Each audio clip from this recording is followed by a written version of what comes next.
안녕하세요. 키자인사이트의 박서진입니다. 코로나 이후에 미국과 중국의 기술주와 성장주를 중심으로 글로벌 투자에 대한 관심이 급격히 증가했는데요. 그런데 요즘처럼 다양한 변수로 시장이 흔들리면 많은 분들이 고민을 합니다.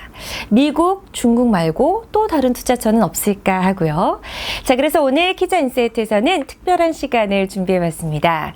조금은 낯설지만 알고 보면 매력적인 유럽 시장, 그중에서도 자동차의 나라로 우리에게 익숙한 독일 시장에 대해서 알아볼 텐데요. 자, 오늘 특별히 준비한 시간인 만큼 귀한 도움 말씀 주실 두 분과 함께하도록 하겠습니다. 한독상공회의소 필릭스 칼코스키 부사장님, 그리고 키움투자자산운용의 김기현 전무님 함께합니다. 어서 오세요. 안녕하세요. 네, 반갑습니다. 각자 자기소개 좀 간단하게 부탁드릴게요. Yeah, thank you very much for having me. I'm Felix Kalkowski. I am in charge of market entry and expansion at the Korean-German Chamber of Commerce and Industry. 반갑습니다. 자, 그리고 전무님도 인사 한마디 부탁드릴게요.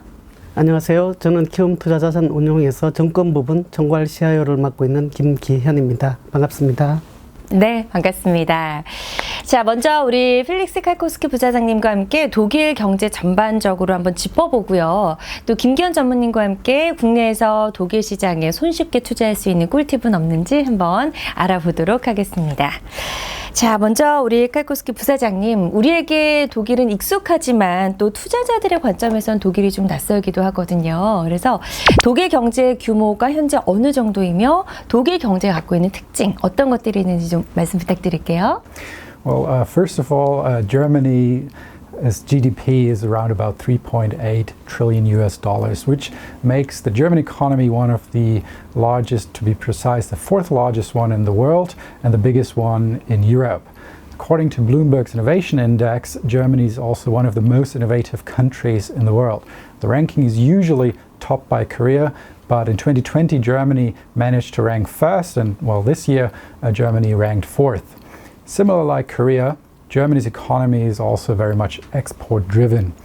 Germany is the third largest trade partner or trade nation in the world and had 2020 exports that totaled to 1.5 trillion US dollars and imports amounted to 1.17 trillion US dollars. Largest trading partners are the EU, USA, and China. And another similarity to Korea is that manufacturing plays a key role. Germany's manufacturing sector, for example, accounts for 26% of the country's GDPs. And maybe lastly, one more characteristic worth mentioning is that the German economy is that on the one hand we have very large, globally renowned companies such as Siemens, Bayer, SAP, Adidas, and the automotive OEMs. And on the other hand, we have very much innovative SMEs that people often like to refer to as the hidden champions. And I personally think that this ecosystem of small, medium, and large companies generate a valuable synergies that are key drivers for innovation. 전 세계 4대 경제 대국이자 또 유럽에서는 단연코 1위인 독일의 그 경제 규모 저희가 좀 알아볼 수가 있었고요. 그런데 이제 2년 가까이 코로나가 지속이 되면서 전 세계가 좀 많은 어려움을 겪고 있거든요. 독일의 상황이 어땠는지도 좀 궁금하고 2021년의 경제 상황은 어떠했고 내년도 경제 전망, 독일의 경제 전망 어떻게 보시는지도 궁금하네요. Yeah, well, of course, COVID has been having an impact on the German economy. In 2020, Germany's economy contracted by 4.8% or 4.6%, depending on the numbers. And that's not good, but it's much better than most other European countries. As for this year, for 2021, the IMF forecasts a growth of 3.1%. And as for 22, we were likely to see the German economy grow by 4.1%. A global pandemic is, of course, particularly challenging for an export-driven economy like the German one. However, with global recovery in 2021, especially in China and the US, which are Germany's biggest trading partners, German exports could nearly return to pre-pandemic levels in September 2021. However, challenges and uncertainties remain. So it's quite difficult to say how the recovery of COVID will exactly develop, as we're currently experiencing another wave with Omicron, and also we're experiencing a semiconductor shortage that is particularly impacting the automotive industry. So uncertainties remain, but we remain also optimistic for a good performance. 네, 맞습니다. 모두가 이렇게 힘든 시간을 보내고 있지만 이제 독일 역시 건실한 경제를 바탕으로 그래도 다른 유럽 국가 대비 아주 선전한 모습을 보여줬던 것 같고요. 저희가 앞서 오프닝에서 독일은 자동차의 나라다라고 소개를 해드렸거든요. 전통적으로 독일 같은 경우에는 이제 다양한 제조업 분야에서 세계 최고의 어떤 경쟁력을 갖고 있거든요, 사실. 그래서 자동차를 포함해서 다양한 산업들 중에서 독일을 대표하는 산업이라고 하면 어떤 것들이 있을까요? Well, if I had to select the three most important industries, it would probably be automotive, chemical industry, as well as the machinery and equipment industry. All of the three industries reflect Germany's strength in engineering and highlight the key role of manufacturing within the German economy. As for automotive, it's probably it is the key industry in Germany, and you're probably quite familiar with the OEMs such as Volkswagen, BMW, Porsche, Mercedes, Daimler, MAN. But also it's worth to focus on the automotive suppliers such as Continental and Bosch, which play quite an important role. For example, 18 of the world's top 100 automotive suppliers are German companies. And furthermore, Germany also exports many cars. So in terms of foreign market revenue, German automotive OEMs generated 282.4 billion euros in 2019, and automotive exports accounted for 13% of all German exports, making it the export group with the largest share. Another key industry is the machinery and equipment industry. Germany is the world's leading supplier of machinery with 16% of global trade, and in 14 of 31 machinery and equipment sectors, German manufacturers are global leaders. For example, in 2019, nominal turnover was 229 billion euros. So machinery and equipment is one of the, let's say, technological motors that drive Germany as a high-tech nation, and it also combines the key future technologies including electronics, robotics, materials and software. So in this regard, it's also worth mentioning that Germany's Industry 4.0 initiative fosters the development of automation technologies and smart factory solutions. Thirdly, the chemical industry. In terms of revenue, Germany's chemical industry is the fourth largest in the world with a revenue of 157 billion euros in 2019. Germany is the world's third largest exporter of chemicals with a value of 111 billion euros and global market share of 9.1%, following the US and China. The German chemical industry is comprised on the one hand of SMEs and on the other hand of major international players such as BASF, Bayer, Henkel, Evonik, Merck, Lanxess, Freudenberg, Wacker, Altana. So there are many more of these exciting companies. And in the past decade, almost all of the companies that I just mentioned have continually improved their financial results. Other sectors that unfortunately I can't really mention in detail here are steel, electronics, ICT, medical, and so forth. But I guess I'll leave it there with the top three industrial sectors. 네, 그러니까 말씀해 주신 것처럼 우리가 잘 알고 있는 자동차 산업 외에도 뭐 화학이나 기계설비 산업 등 여러 분야에서 독일이 전 세계적으로 두각을 나타내고 있는 것을 저희가 알 수가 있었거든요. 자, 그렇다면 우리에게 좀 친숙한 독일 제품들이나 브랜드들 몇 가지만 좀 이야기해 주실 수 있을까요?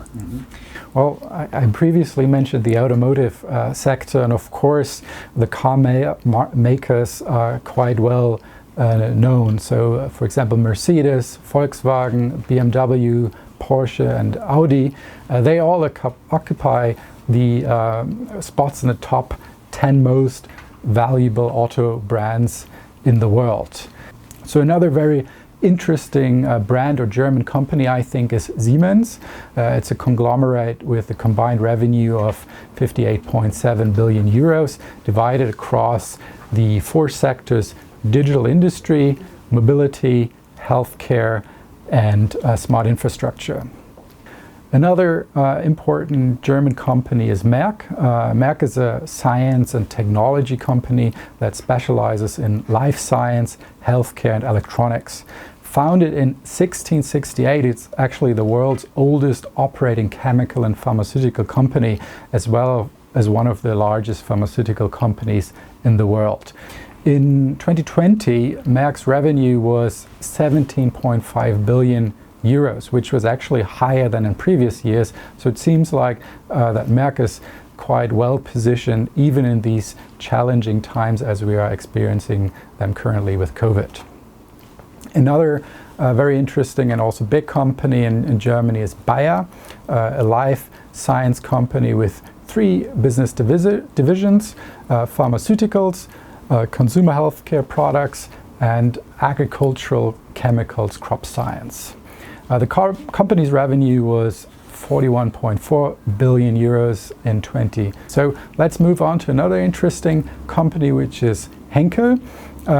Henkel specializes in chemical and consumer goods, also holding leading position in its focus business areas, which are laundry and home care, beauty care, and adhesive technologies. Reported sales of Henkel in 2020 were 19.3 billion euros and an operating profit of 2.6 billion euros. So of course, there are many, many more other very innovative and interesting companies that unfortunately I won't be able to mention in details. I mean, we have Adidas, Puma, which you know from sportswear. We have BASF, which is another chemical industry company. We have SAP, the largest software company in the country. We have Linde, which you probably know from the hydrogen business here in Korea. In the energy field, we have E.ON and RWE. Then in the medical sector, Fresenius, and also in the insurance sector, there's Allianz and Munich. So the list goes on, but unfortunately I won't be able to go into too many details here.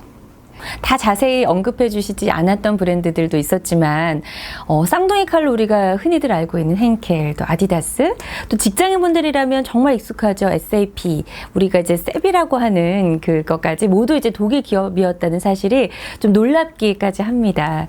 이 기업들이 세계 시장에서 수출 점유율 상위권을 앞다투는 건실한 기업이잖아요. 역시 독일이다라는 생각이 들고요. 우리 부사장님과 함께 독일 경제에 대해서 이야기를 나눠보니까요. 왜 지금까지 몰랐지? 라는 생각이 들면서 독일 경제 좀 투자하고 싶다 이런 생각들이 많이들 드실 거라 생각이 듭니다. 그래서 이번에는 전문님께 좀 질문을 드려보도록 할게요. 우리나라에서 독일 주식시장에 투자할 수 있는 아주 쉬운 방법, 꿀팁이 있다면 어떤 게 있을까요? 네, 아직까지 개인 투자자들 사이에는 유럽 주식시장 직구는 미국, 중국 주식시장만큼 보편화되어 있지는 않습니다. 또한 국내 상장된 유럽에 투자하는 ETF는 유럽 시장 전체를 커버하고 있고 유럽 단일국에 투자하는 ETF는 없습니다. 그래서 12월 22일 키움투자자산운용은 코세프 독일 닥스 ETF를 상장하였으며 이 ETF를 통하여 손쉽게 독일 기업에 투자하실 수 있습니다.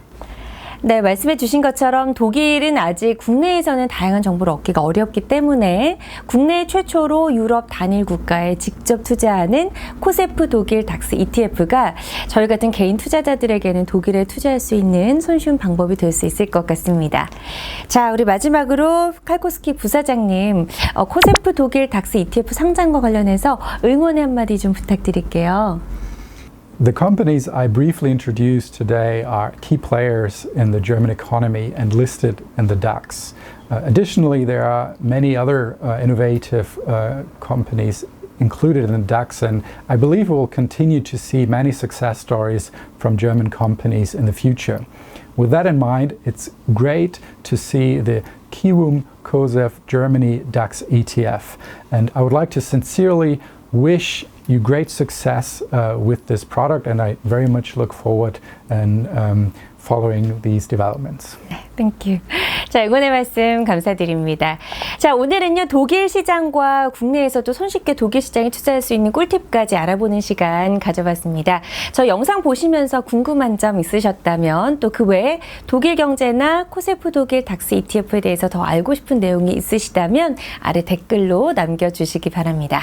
자, 오늘 저와 함께 좋은 말씀 해주신 한독상공회의소 플릭스 칼코스키 부사장님, 그리고 키움투자자산운용의 김기현 전무님, 여기서 이만 인사를 나누도록 하겠습니다. 고맙습니다. 감사합니다.